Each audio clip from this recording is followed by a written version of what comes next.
Eu tive, na oportunidade de fazer a palestra que eu fiz ontem, eu falei uma frase lá que despertou numa mãe que está muito angustiada, ela não quer se identificar, um desejo de reflexão que eu faço questão de aproveitar neste programa. Ela disse assim: Padre Fábio, parabéns pela palestra que o senhor proferiu ontem no Santuário de Aparecida.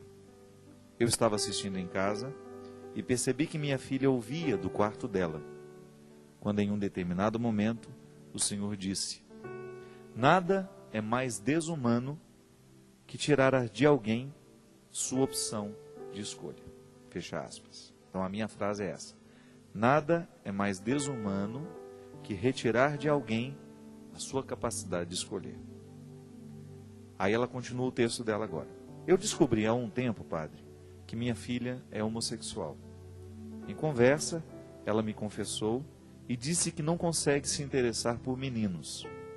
Ela é uma menina linda, inteligente, estudiosa e muito religiosa. Eu gostaria de sua orientação quanto ao meu comportamento em relação a essa situação. Hoje de manhã, vi que ela tinha postado uma frase do Senhor e senti que ela sentiu-se apoiada naquela frase da palestra.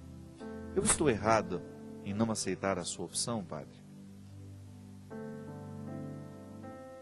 É errado querer mudar e ter que achar que a opção dela é normal? Deixo o tempo passar e continuo rezando e perseverando na minha fé para que um dia isso mude? Gostaria muito que o Senhor pudesse me ajudar. Sinto como se eu não estivesse cumprindo o que Deus me determinou quando deu a minha filha para que eu cuidasse dela aqui na terra. Um grande abraço. Triste, né? Sofrimento assim, né? Primeiro, minha filha, eu gostaria de pedir que você retirasse do seu coração todo sentimento de fracasso, de achar que você possa ter alguma culpa, mesmo porque isso não modifica em nada, né? A gente precisa ter muita sabedoria para lidar com uma situação tão delicada como é a homossexualidade. Você pergunta aqui se você tem que aceitar a opção dela e compreender que isso é normal. Não, você não tem que compreender isso como algo normal se isso fere a sua sensibilidade e aquilo que você aprendeu ao longo da sua vida. Agora, o que você precisa fazer e distinguir é que você pode até discordar da conduta sexual da sua filha. Você tem todo o direito de discordar da opção que ela fez. Mas você não pode esquecer que ela é uma filha, que precisa do seu amor, que precisa do seu carinho, que precisa da sua atenção. O amor é possível mesmo quando a gente discorda. A gente precisa se livrar deste mito, não é? De que a perfeição existe no momento em que nós amamos. Não. Muitas vezes o outro vai fazer tudo errado e mesmo assim eu continuo amando. Eu rejeito a atitude, eu rejeito o comportamento, mas não rejeito a pessoa. Eu sei que é um limiar muito estreito e difícil, mas é isso que a igreja faz. A igreja prega isso. Ela não rejeita o ser humano, ela rejeita o pecado. Ah, padre, mas essa conversa é fiada. Não é não. Porque se você vai viver isso na prática, você vai ver que haverá desafios. Mas você pode ter certeza que se você souber contornar e administrar esses desafios, você vai conseguir estabelecer uma relação saudável com a sua filha. E a minha frase, no momento em que eu dizia, em que eu a proferi, eu estava falando que a cultura dos dias de hoje, ela tem idiotizado muito a juventude. Nós estamos vivendo numa época, num tempo em que a diversão que é oferecida à juventude é absolutamente desfavorável ao crescimento dessa juventude. A produção cultural que é muitas vezes feita em torno da juventude considera que o jovem é um idiota, que ele está... que quanto mais idiota ele estiver, menor para essa produção de cultura, sei lá, se a gente pode chamar mais de cultura. Quando você tem um aliciamento desse jovem para que ele esteja muito cedo viciado no álcool, no cigarro, na maconha, na cocaína, o aliciamento que a sociedade faz para que o jovem comece a viver uma sexualidade muito precoce, através da televisão, através dos jornais, das novelas, das revistas, de muitas coisas que nós vemos acontecer, que estão presentes dentro do processo cultural, dessa construção da sociedade e daquilo que é oferecido à juventude. E eu dizia que muitos desses jovens não estão conscientes do que está acontecendo com eles. E quando você não está consciente, você está privado da capacidade de escolher. O ser humano que é viciado, ele já está privado do direito de escolher, de ter uma vontade forte, firme, que seja capaz de orientar a melhor escolha. Então, se eu tenho um jovem que foi aliciado já pelo processo cultural, isso aí eu falo de os divertimentos que são oferecidos, os meios, os lugares que são construídos para essa juventude ser feliz, estar alegre, são tão nocivos muitas vezes, que esse jovem já aos 12, se não é bem orientado, ele começa a perder a capacidade de escolher. Eu não estava falando dessa escolha aqui específica, mas a sua filha ouviu e considerou que aquela palavra estava fortalecendo o direito dela de ser quem ela é. E todo mundo tem o direito de ser quem é, quem quer ser.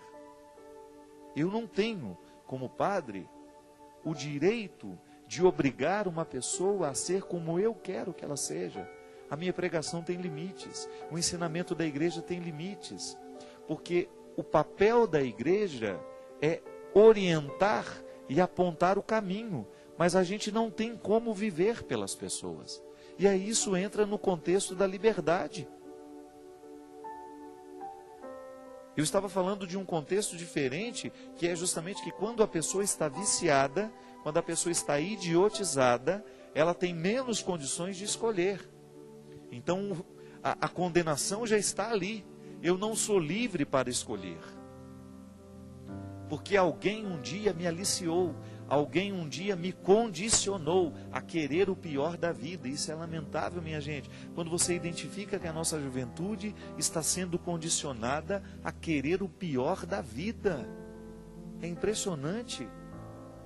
Outro dia, visitando a minha cidade, a cidade que eu tanto amo, quando eu olhei para o ambiente que foi criado ali, em torno da rodoviária, o que eu vi ali naquela noite, a gente estava passando ali para deixar uma amiga que mora ali perto, jovens de 16, 15, algumas meninas ali que não pareciam ter 15 anos ainda, eram quase 2 horas da manhã, todos eles com suas latinhas, alguns embriagados, uma briga assim muito perto do carro onde nós estávamos.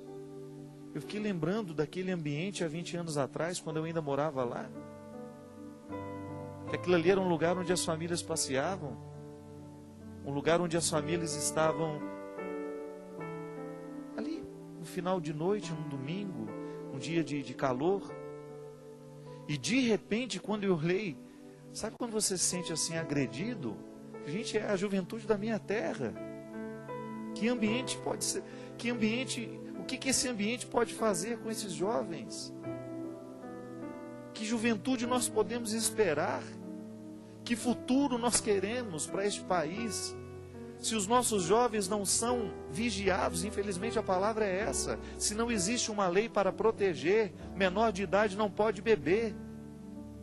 Se esses botecos estão vendendo, é porque falta fiscalização. Nós estamos perdendo os nossos jovens porque a gente não tem coragem de aplicar as regras. Como é que esse jovem vai ter o direito de escolher se ele está condicionado à destruição? E eu lamento profundamente isso. Sabe por quê? Porque graças a Deus eu tive a oportunidade de ser salvo no momento em que eu estava para ser perdido do mesmo jeito.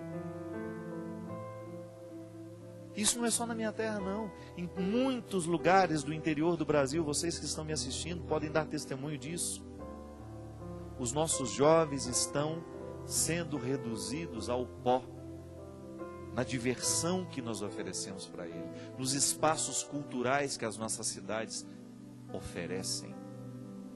Eu não sou contra a alegria, eu não sou contra a festa, seria uma hipocrisia eu dizer isso aqui. Eu não sou assim. Você sabe muito bem. Agora, eu sou contra quando nós vendemos uma alegria altamente nociva e destrutiva, porque atrás dessa alegria, dessa música, dessa micareta toda, as pessoas estão sendo aliciadas, as pessoas estão sendo viciadas com 12, 13, 14 anos. Era disso que eu falava. Eu fiz uma palestra para a juventude e eu não podia negligenciar esse assunto, que é tão importante nos dias de hoje. É sério isso. Hoje as nossas autoridades precisam fazer alguma coisa para salvar os nossos jovens. Essa moçada está se perdendo sem ter a oportunidade de decidir. Uma coisa é um adulto que tem o direito de escolher o que vai fazer da vida. Tudo bem, você já cresceu, sabe muito bem dos malefícios da droga, sabe muito bem as consequências do crack, da cocaína. Agora, uma criança que ainda não está madura o suficiente para fazer essa escolha, ter livre acesso a ambientes onde essa perdição é oferecida como se isso fosse um divertimento. Que divertimento é esse que gera tanta lágrima no futuro? Que divertimento é esse que vai comprometer a felicidade e até o sossego das famílias que moram ali?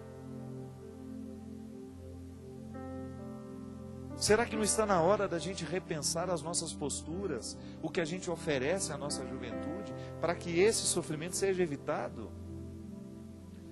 Está na hora de nós buscarmos uma reviravolta cultural neste país. Nós precisamos estudar, essa juventude precisa ler, essa juventude precisa ter cultura, essa juventude precisa ter boa música, essa juventude precisa ter o direito de escutar o que é bom, o que faz bem ao coração, de ter acesso aos meios culturais que verdadeiramente possam forjar, fazer nascer um caráter, um ser humano que tenha condições de dar conta da vida. Agora, aos 17 anos, já viciado num monte de coisa, porque é o que a cidade oferece, é o que a gente permite que aconteça debaixo dos nossos olhos. Não posso acreditar, minha gente, onde estão as autoridades para cuidar dos nossos filhos, para cuidar dos nossos jovens, no momento que eles saem de casa? Porque dentro da minha casa quem manda é você, dentro da minha casa quem manda sou eu, dentro da sua casa quem manda é você. Esse policiamento quem tem que fazer é você. O que seu filho faz, o que o seu filho come, o que o seu filho bebe, o que o seu filho fuma, o que o seu filho vê na internet, isso é administração particular. Agora, no momento que ele sai de casa, que você não tem mais a capacidade, a possibilidade de olhar por onde ele anda e de ver o que ele faz, nós precisamos contar com autoridades públicas. Nós pagamos impostos para isso. Você precisa ter a garantia que o seu município, que a sua cidade, que o seu estado, que o seu país esteja comprometido em observar o que é que acontece no momento que os nossos filhos saem de casa. Aí a responsabilidade vai para o colégio onde ele estuda. Quantos colégios, quantos lugares que deveriam ser separados e preparados para o conhecimento não são? Não estão nem aí. Uma pedagogia que não está comprometida com a formação do caráter de um jovem que verdadeiramente tenha condições de decidir, de ser alguém na vida. Desculpe-me, eu já desloquei totalmente do que eu estava falando para ela, mas eu acho tão pertinente esse assunto. A gente aprender a fazer, a gente aprender a exigir que as nossas autoridades façam o que elas precisam fazer.